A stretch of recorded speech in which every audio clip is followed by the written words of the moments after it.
Hola a todos y a todas, ¿cómo andan? Espero que se encuentren muy bien. Acá estamos con el profe Nicolás Farina. Yo soy Luciana Negrini, para los que no nos conocen. Este es nuestro primer encuentro virtual. Hoy vamos a estar hablando sobre Paulo Freire. Tenemos una clase que subimos, un escrito que está en el campus para que lo puedan ver cuando puedan.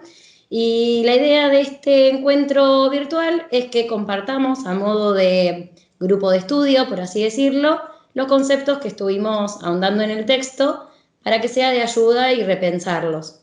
Bueno, Nico, ¿cómo andás? Bien, todo bien. ¿Cómo está Lu? Todo bien.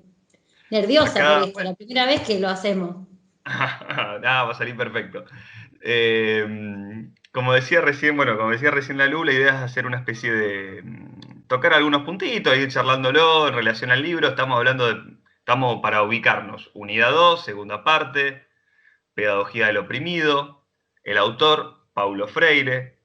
Así muy rápido, estamos hablando de Paulo Freire, nació en Brasil, 1921, eh, en lo que es Recife, en el estado de Pernambuco, que es en el noroeste de Brasil.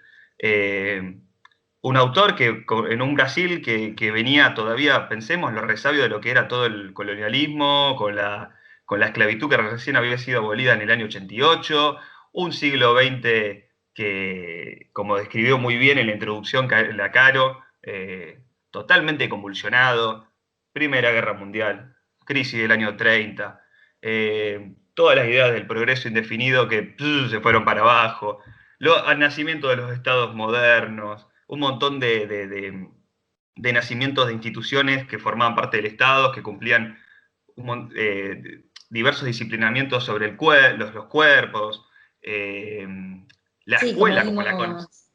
como ¿Cómo? vimos como vimos con Foucault, de los cuerpos, que ellos también lo leyeron en la primera Exactamente, o unidad. sea, exactamente, es un poco de lo que ya venimos charlando de que arrancó el año. eh, en todo ese contexto, bueno, Freire va a vivir, va a nacer, va a sufrir él mismo, lo cuenta en un montón de sus conferencias, va a decir que va a pasar hambre, que era su papá, muere cuando él tenía, no me acuerdo si 12 o 13 años, pero básicamente estaba entrando en la adolescencia, la economía familiar se complica, Freire eso le va a hacer conocer todo un abanico de la Recife, con la cual él no estaba tan vinculado, con los sectores sociales, sobre todo más afrodescendientes, con una nueva, vamos a llamarle, no sé, clase social que decirlo que se estaba generando, que eran los obreros que estaban apareciendo con un proceso de industrialización que se estaba dando en Brasil.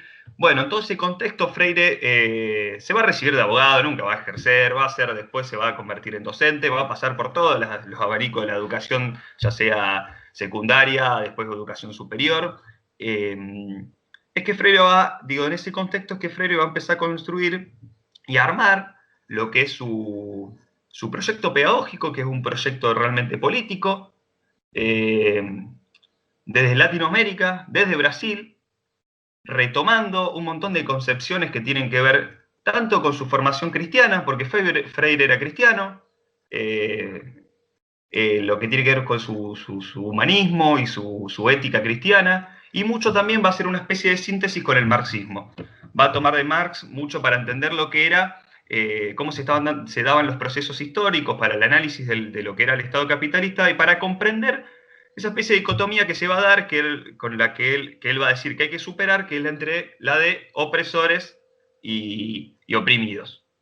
En el cual los opresores básicamente lo que vienen a decir es oprimir tanto a los oprimidos o oprimidas, y ahí él va a empezar a desarrollar, que yo creo que esto es importante para después empezar a ir a meternos en sus distintos, o sea, conceptos, es su noción de lo que él entiende como el ser humano, por decirlo de alguna manera, su noción ontológica del ser humano, como también su noción sobre la historia, el ser humano sería para él una especie de ser inacabado, que está en constante formación y transformación, que tiene en sus manos y en su mente la posibilidad de transformar la historia, pero la historia también, en una relación dialéctica, de alguna manera determina ese ser humano.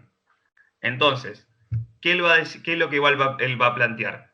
Que este ser humano, que tiene en sus manos y en su mente la capacidad de transformar la historia, transformar su realidad, se va a encontrar en este momento, lo que él analizaba en aquellos años, que hasta el día de hoy, digamos que se puede decir que sigue así, con una situación en la cual existían opresores y oprimidos y no se le imponían, se nos imponen a todos básicamente, y a todas, un conjunto de estructuras y nociones y formas de ser y pensar que no responden básicamente a nuestros intereses, sino que responden a los intereses de los opresores. O sea, intereses que no nos permiten ser más, que es la idea que plantea él. ¿Cómo? Como esta idea de ser libres, porque si uno no piensa en sus condiciones de producción y sus condiciones de existencia, no puede pensar más allá. Está oprimido, encerrado en eso que le imponen desde afuera alguien que tiene el poder, en este caso serían los opresores. Eso es importante para repensarlo, porque cuando recién nosotros nos ponemos a reflexionar sobre nuestras condiciones de vida, de existencia, podemos darnos cuenta de este poder. Sí, o sea, se da pensemos en el marco, de hecho, o sea, la Caro lo toca en el texto introductorio de la segunda unidad, y los diversos autores que van analizando todos las distintas instituciones que hay como reproductores sociales, y una de ellas, bueno, es una crítica fuerte que realizan a la propia escuela, que la reproductores sociales, de un sistema que se nos impone, que es injusto, que es desigual y que responde a los intereses de un determinado sector que posee el poder, y que viene a esto, a reproducir las ideas de ellos, a instaurarnos, tanto a nosotros como a nosotras, como imposibilitados de ser más, o sea, como incapacitados de querer aspirar a más. Nos intentan hacer que naturalicemos un mundo injusto, a que creamos que es estable, básicamente a mantener el status quo. Y Freire lo que va a plantear es todo lo contrario, que dice, entonces él va a plantear que existe todo este proyecto pedagógico educativo que él dice que hay que conformar. Su proyecto revolucionario necesariamente es un proyecto pedagógico, porque dice que hay que generar las condiciones en las cuales entre todos, entre todas, y a partir de la construcción y una especie de síntesis entre todos nuestros saberes y el análisis de la realidad concreta, logremos comprender esta realidad para generar una conciencia crítica. Una conciencia crítica que después nos va a permitir conocer nuestro lugar de oprimidos y de oprimidas, ¿entendés? Las causas de esa opresión para poder transformarlas. O sea, ese es como el marco, de alguna manera, en el cual Freire se posiciona y empieza a desarrollar lo que serán todos, bueno, sus diversos proyectos pedagógicos, sus métodos de alfabetización, que lo cual lo hicieron tan conocido. Sí, tiene un recorrido bastante importante en su Brasil, que después, bueno, Nico, capaz vos vas a contar cuando fue exiliado, que hablamos mucho de eso en nuestras Sí, después charlas. traje hay un videito, pero lo pongo más adelante, pero traje algo. Buenísimo. En esto que estábamos hablando, es uno de sus proyectos más importantes en Brasil, en la década del 60, tenía que ver con este proyecto de alfabetización, y no solo a esa clase pudiente, media alta, sino que tenía que ver con la parte más vulnerable de un Brasil en todo ese contexto convulsionado que mencionamos antes. Entonces, en este sentido, su método de alfabetización, que en realidad muchos autores de esta época nombran como su método de alfabetización, él nunca se lo denominó así, sino que él estaba no tan de acuerdo, por así decirlo, con el método tradicional de enseñanza, con esto de memorizar y repetir, que la profesor se pare enfrente de los chicos y de una manera vertical les diga, bueno, esto es así, así, así, y no esa capacidad de diálogo, de cuestionamiento, que lo plantea después en contra de esta educación bancaria, de depositar contenidos, de llenar de contenidos a esos recipientes. Bueno, todas estas palabras que aparecen un poco ahí confusas en el texto de Pedagogía del Oprimido.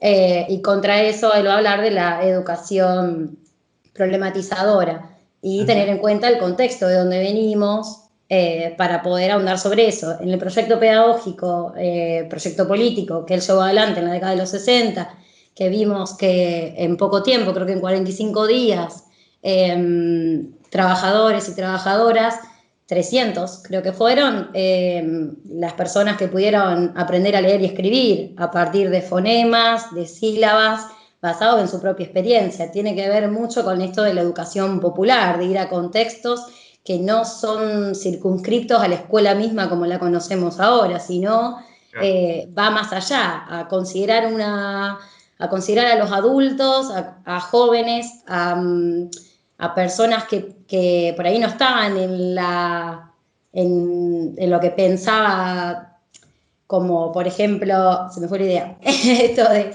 no me sale la palabra, esto de que capaz esas personas, por ser con su condición de oprimidos, no pensaban que podían llegar a aprender ya de grandes, ya de Claro. trabajadores, como una resignación a volver a estudiar. Y yo vi un video que encontré, no lo voy a pasar porque está también en la bibliografía y lo pusimos, una nena, una mujer grande ya, cuando era nena, cuenta en un documental de Paulo Freire contemporáneo, que lo vamos a dejar ahí en el escrito que tenemos para que lean.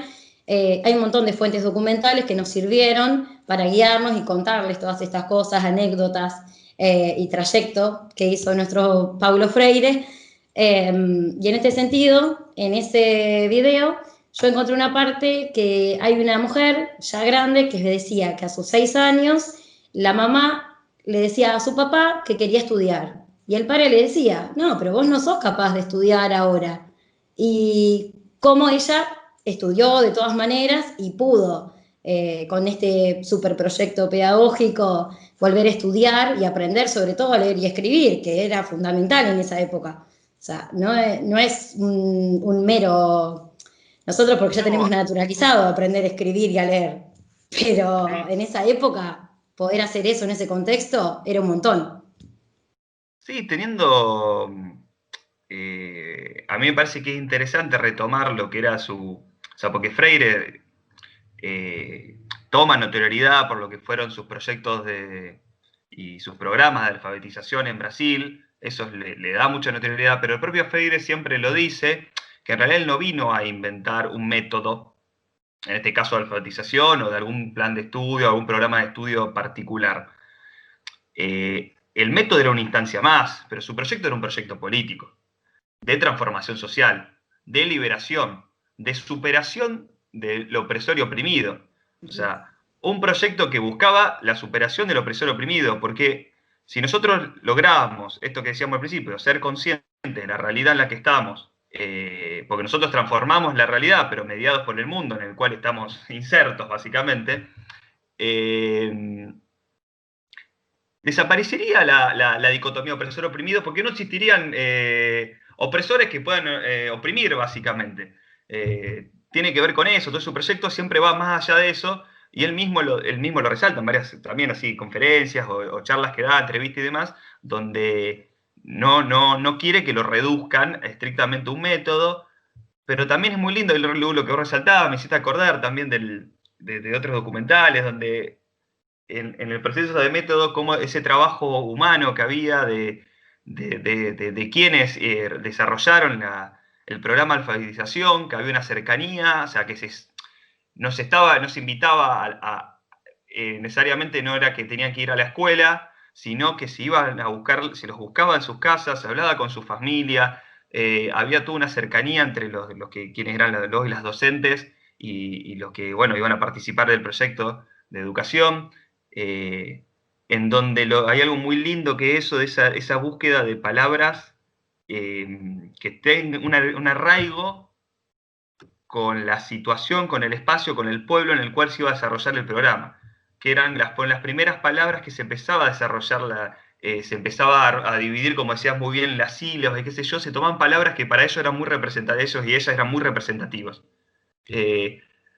O sea, desde ahí, de ese lugar así más humano, ético, de una cuestión de la búsqueda de dignidad de todos y todas. O sea, hay algo entre todo ese proyecto que lo que yo digo que iba más allá y que tenía que ver con esto, con un proyecto de transformación social.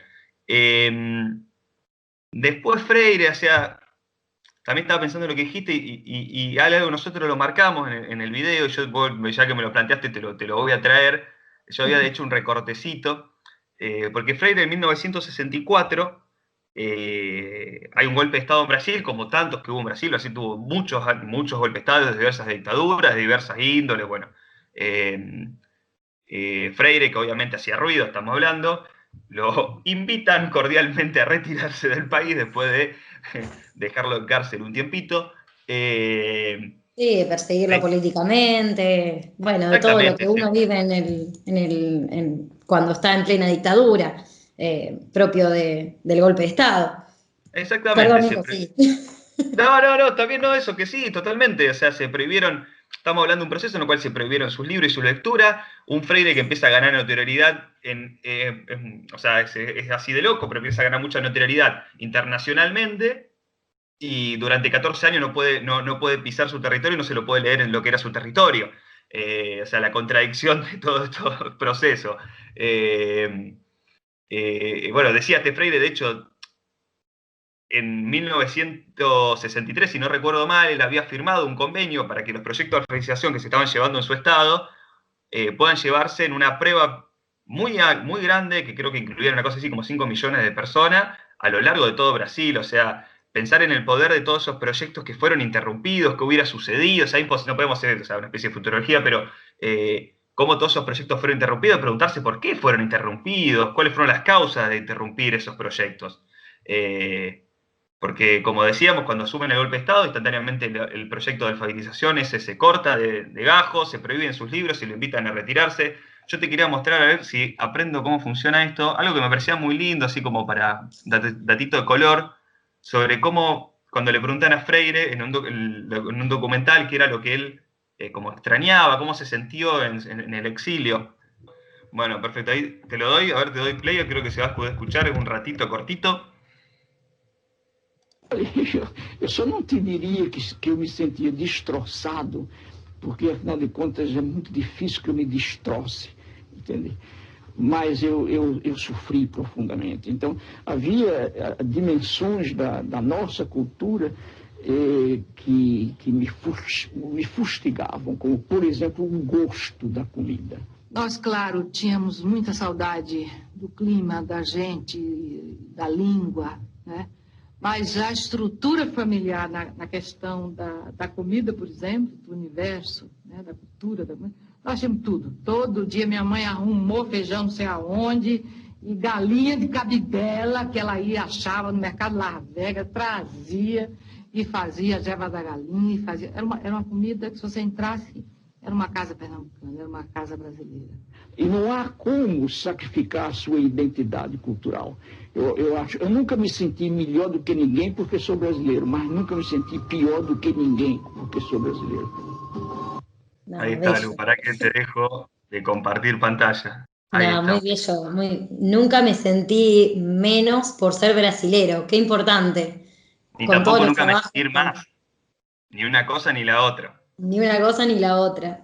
Es cierto, qué importante, porque bueno, cuando leíamos estas cosas de lo que él había hecho, exiliado, que habla de un trasplante e implante cultural en otras de sus obras, no en Pedagogía del Oprimido, sino por una pedagogía de la pregunta, que lo hace con Antonio Jaundés, otro chileno, también exiliado, hacen un diálogo muy interesante y muy enriquecedor desde sus propias experiencias, tal como siempre lo mantiene, siempre este cuestionamiento desde la práctica, la teoría y la práctica, siempre en este modo dialéctico, siempre todos sus ideales planteados en una forma de vivir y en el ser inacabado, que siempre sigue aprendiendo, esté donde esté.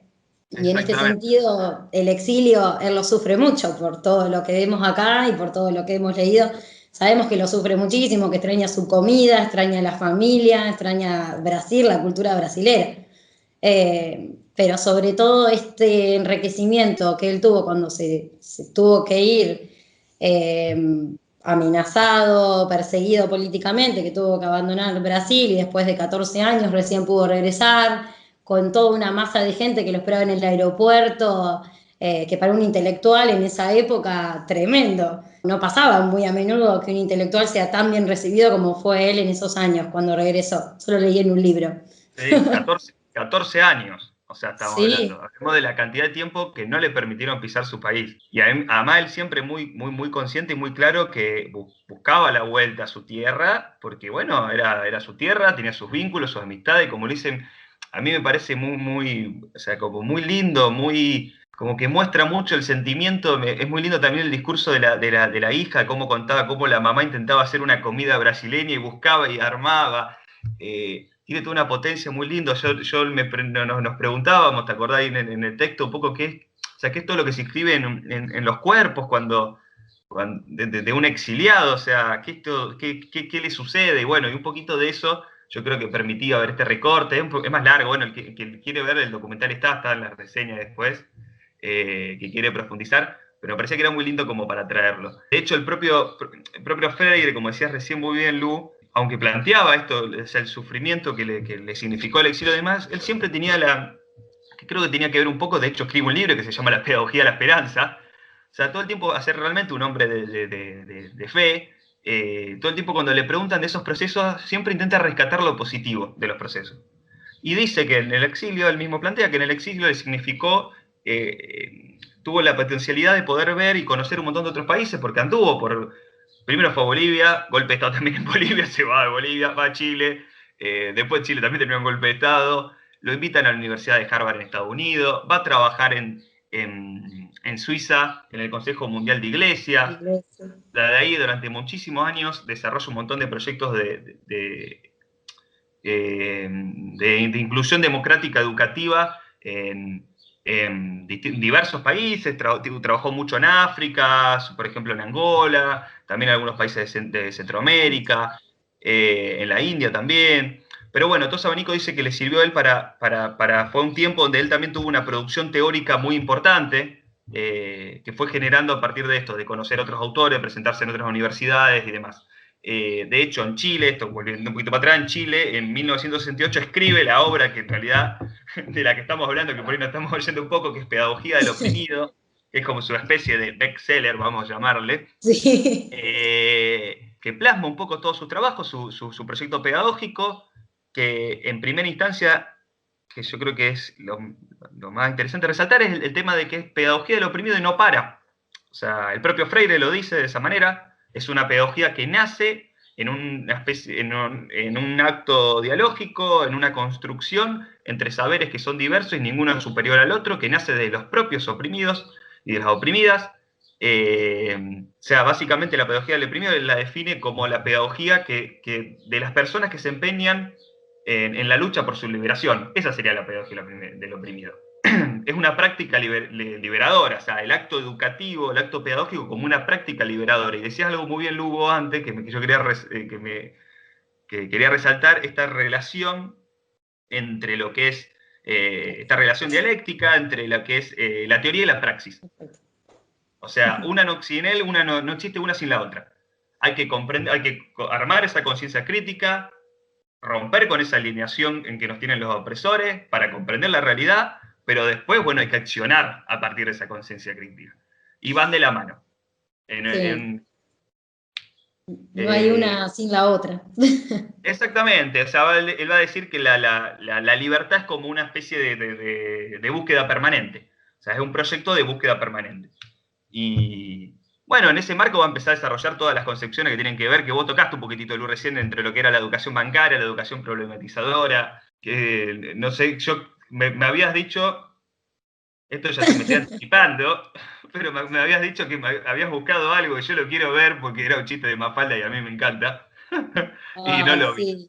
A ver si lo puedo poner. Sí, haciendo referencia a la educación bancaria, encontré esto que, bueno, que mencioné antes, de cómo considerar a la educación en un cierto punto de yo tengo el saber y ustedes son los ignorantes, entonces yo los educo. Ahí está hablando como meramente docente, yo desde este lado, la que tengo el poder, y voy a depositarles a ustedes, depositarles y no hacer como un mero cuestionamiento de ciertas cosas o de ciertos contenidos. Pero bueno, lo vamos a ver, está bueno. Además me gusta mucho Mafalda.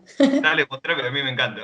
Tengo el libro completo, la obra completa, de chico lo leí un montón de veces. Ya te lo voy a... Me lo vas a tener que prestar. Ahora que dijiste eso, compartir. Bueno, compartir el audio. Bueno, vamos. Escriban.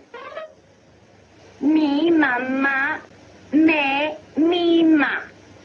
Mi mamá me ama. Mi mamá me mima. Uy, ay, ay. Mi mamá me mima. La felicito, señorita. Ya sabemos que tiene usted una mamá que la mima mucho, que la ama mucho. Una mamá excelente. Ahora, por favor, ¿quiere enseñarnos cosas realmente importantes? Trabajo bruto, pero con orgullo. Aquí se comparte, lo mío es... Bueno, dejé esta parte acá para que veamos ese escrito, que me parecía muy lindo también retomar.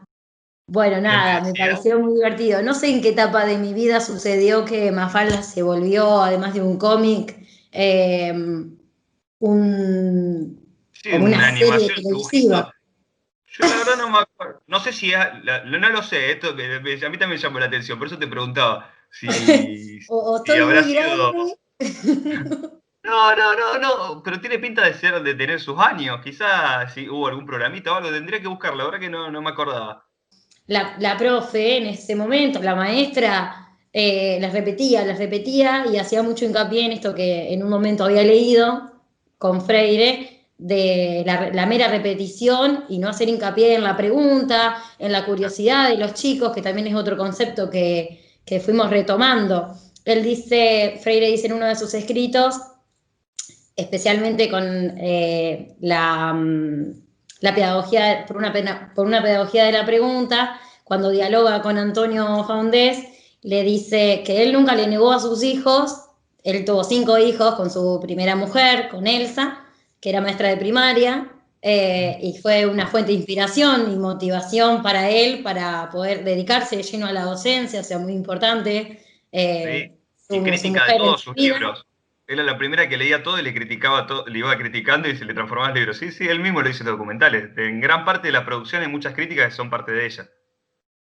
Y en ese sentido, él decía que a sus hijos nunca les había prohibido o censurado, por así decirlo, la palabra, como que siempre la pregunta estaba presente. Si el chico, el hijo, hija, preguntaba algo de por qué sucedía alguna cosa, siempre se iban a tomar el tiempo para explicarle por qué y responder de la mejor manera posible. Entonces, haciendo hincapié en esto, que el error no es error y que siempre hay una manera de aprender. Vuelve todo a lo mismo, esto de su teoría y praxis, de seguir conociendo y aprendiendo y no quedarnos con el conocimiento acabado, con el mero repositorio de contenido, sino de esto de cuestionarnos y volver a preguntar y fomentar la curiosidad, porque él dice que la curiosidad es el primer inicio para la pregunta. Si uno no es curioso y no quiere saber más, no pregunta, se queda ahí con lo que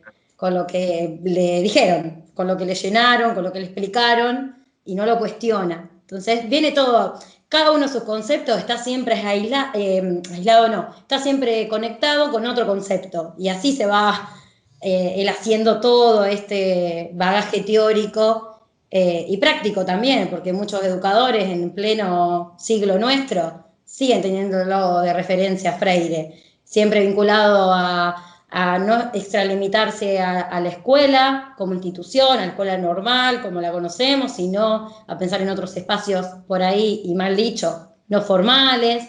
Bueno, no sé si mal dicho, sino como una manera rara de decirlo, porque ¿por qué es también cuestionar de por qué un saber es menos y por qué un saber es más? Él intenta romper con eso. No sé si se entendió esa parte, Nico. ¿Para dónde No, sí, sí, queríamos ir? sí, te estaba escuchando. Primero todo, te decía, el videito de Mafalda me parece muy lindo. Eh, Nada, siempre me pareció brillante Kino. Eh, creo que o sea, la concepción esto de recuperar la diferenciación, esto que hablábamos, que está vinculado con lo que veníamos charlando antes, entre la diferencia de lo que él entiende como esto de la educación bancaria con lo otro que sería una educación problematizadora. Como decías muy bien vos, de hecho hay sus propios libros, sus propias producciones, para quien que quiera después, bueno, si le interesa, la mayoría encima están en internet, en PDF, se pueden encontrar. O sea, tenés un Si propio es libro de curioso, diría Freire. claro, si es curioso y busca, Si tenés un son libro curiosos. sobre sobre la pedagogía de la pregunta, de pedagogía de la autonomía, pedagogía de la esperanza, o sea, tiene los mismos titulares, los libros plantean estos lineamientos que nosotros estamos hablando.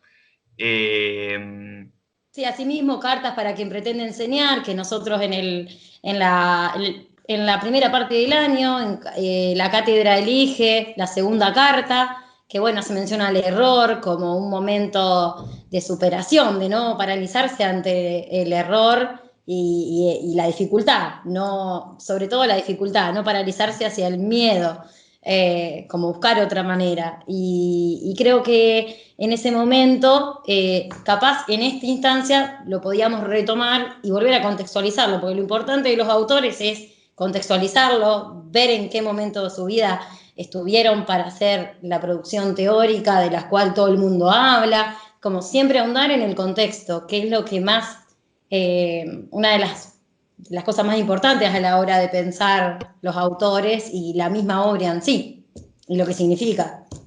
sí, de hecho, ya que retomaste un poquito de eso, me hace acordar, o sea, en el trayecto que nosotros teníamos, que venimos haciendo de que arrancó el año, esta idea que decíamos que la práctica educativa es fundamentalmente política, en el sentido de que es fundamental que la propia práctica educativa, la propia institución escolar o los diversos proyectos pedagógicos que sean pueden ser tanto conservadores o pueden ser transformadores.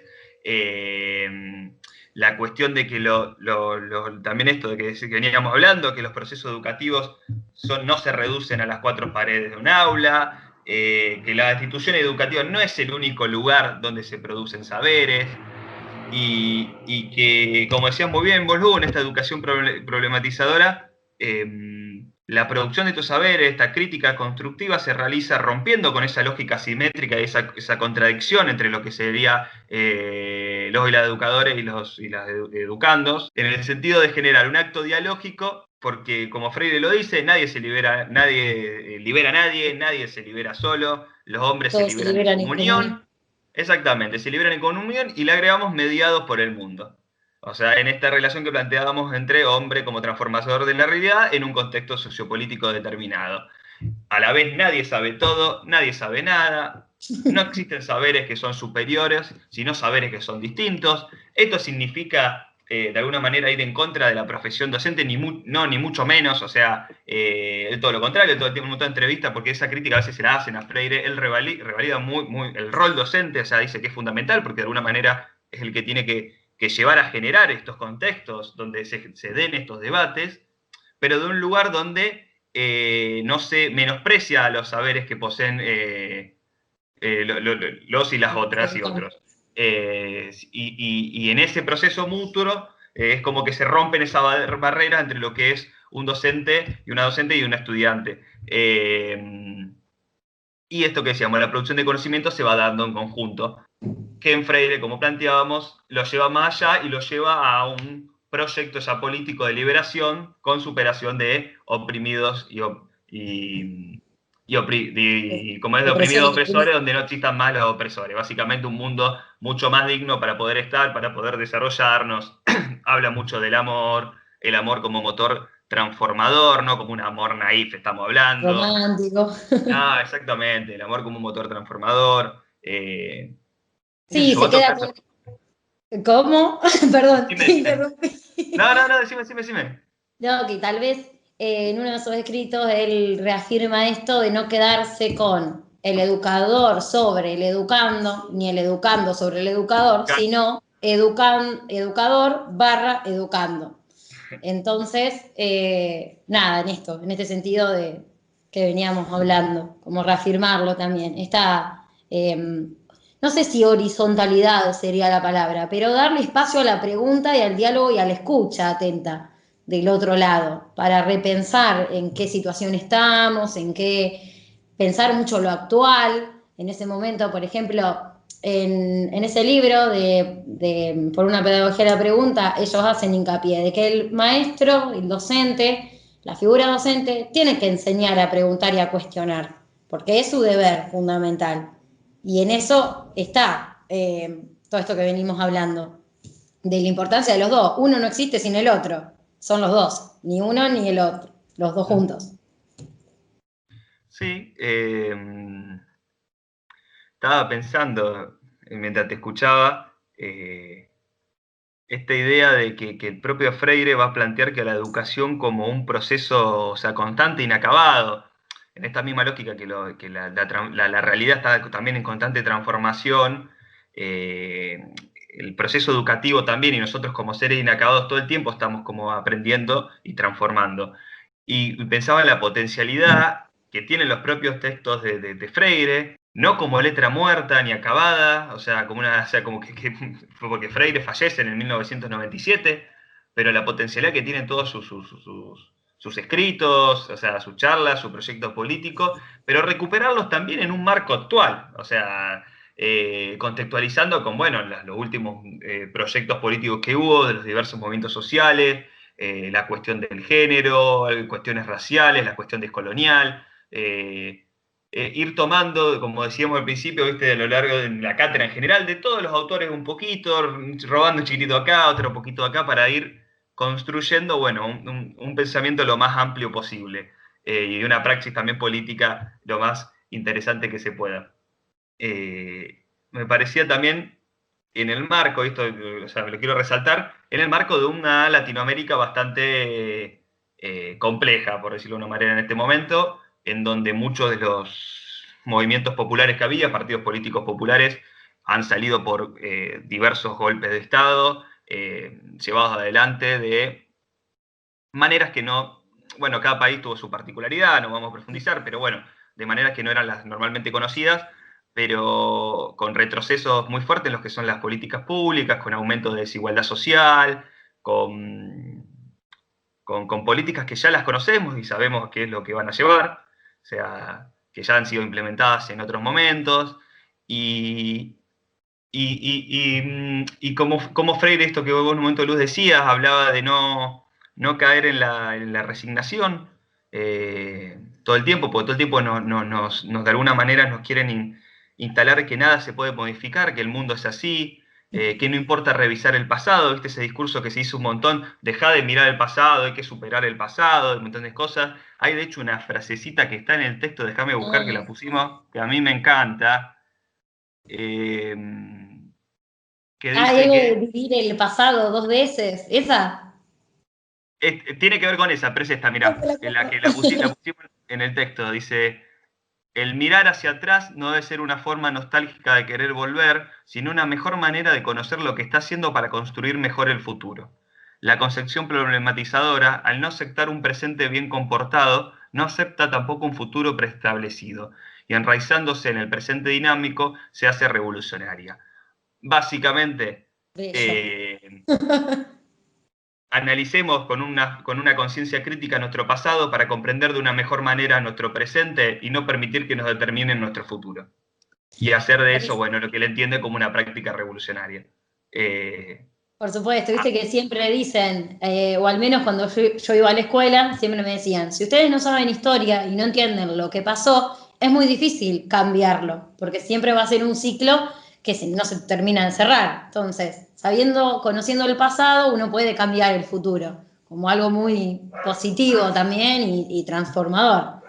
O muy buena en mi escuela, o no sé, pero me quedó muy presente, o capaz porque quería a los profesores que nosotros leyéramos más historia, o vaya a saber cuál era el objetivo principal, supongo que ese, pero en esto de apostar a que lo que nos pasó no se tiene que volver a repetir, y siempre se hace hincapié en un montón de movimientos que pueden ser bastante actuales, o todo lo que tenga que ver, no sé, me suena mucho a las abuelas de Plaza de Mayo, con todo lo que pasó en la dictadura, retomando Claro.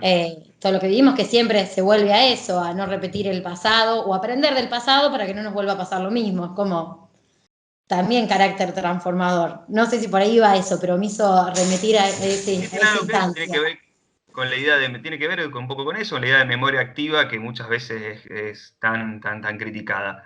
De hecho, otra frasecita nosotros pusimos, ahora tengo acá abierto el trabajo en el texto, que es que ningún opresor soportaría el que los oprimidos empezasen a decir por qué. Empezasen a preguntar por qué. ¿Por qué esto es así? ¿Por qué esto tiene que ser así?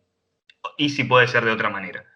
Yo creo que así es un poquitito, hemos tocado un poquitito todos los diversos abanicos, recovecos del texto de Pedagogía del Oprimido y algunas, bueno, otras cuestiones de la vida de Paulo Freire. Yo, Lu, por mi parte, me parece que estamos perfectos. No sé si vos recortaste algo más, me tenés algo más para mostrar. Yo hasta lo que traje ya te lo mostré todo. No, yo creo que está bien, que estamos bien con el tiempo también, ya es un montón y creo que le va a hacer boom, así la cabeza de todo lo ¿Cuántos que minutos hablamos estamos? hoy.